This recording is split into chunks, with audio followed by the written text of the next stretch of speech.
Hello and welcome to The Update. I'm Heidi Tiltons. We're being warned to brace for COVID infections in New South Wales to reach 25,000 per day by late January. 1,360 cases were detected in the last 24 hours, but cases are virtually doubling every second day.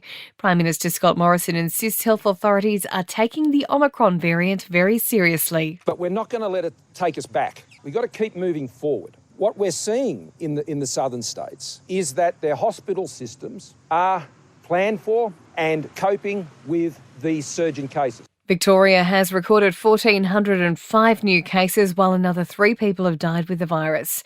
A fourth COVID booster shot could be on the cards. Researchers at the University of New South Wales say it's likely we'll need another jab 6 months after the third dose to help fight the Omicron variant.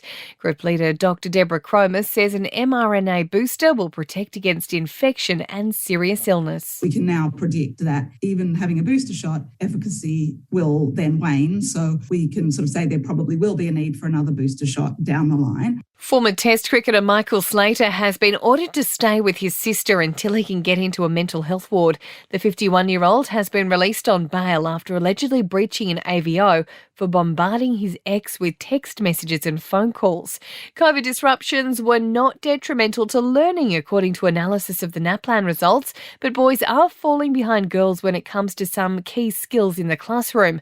About 20% of Year 9 boys aren't meeting the national minimum standards for writing, and 1 in 8 don't meet reading standards.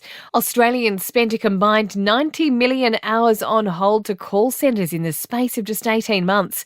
A survey shows it took just over 2 hours on average to get an issue resolved by phone. Emailed complaints were generally resolved in 2.5 hours.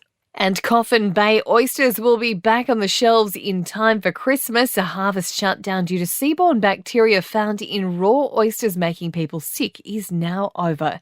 In sport, Australian batsman David Warner has been past fit for the second Ashes test in Adelaide starting tomorrow. Jai Richardson will replace the injured Josh Hazlewood. The Fremantle Dockers have re-signed coach Justin Longmire for a further 2 seasons until the end of 2024. And in the NBL, Sydney Kings pair Angus Glover and Xavier Cooks have been fined for their roles in a scuffle in their loss to the Illawarra Hawks. Melbourne United's Mason Peatling has also accepted a 1-game ban for bumping Phoenix's Mitch Creek. In entertainment news, singer Billie Eilish says porn destroyed her brain after admitting she watched a lot of it in her early teens. She's told Howard Stern it warped her ideas about sex and relationships. Delta Goodrem has opened up about her surprise departure from The Voice, revealing she was keen to find a new chapter of creativity after 8 seasons on the show. And Ben Affleck has revealed he felt trapped in his marriage to actress Jennifer Garner. The 49-year-old actor, who rekindled his romance with Jennifer Lopez earlier this year, admits he turned to alcohol as a coping mechanism. And that's the latest from the Nova Podcast News team, but we'll see you tomorrow morning for another episode of The Update.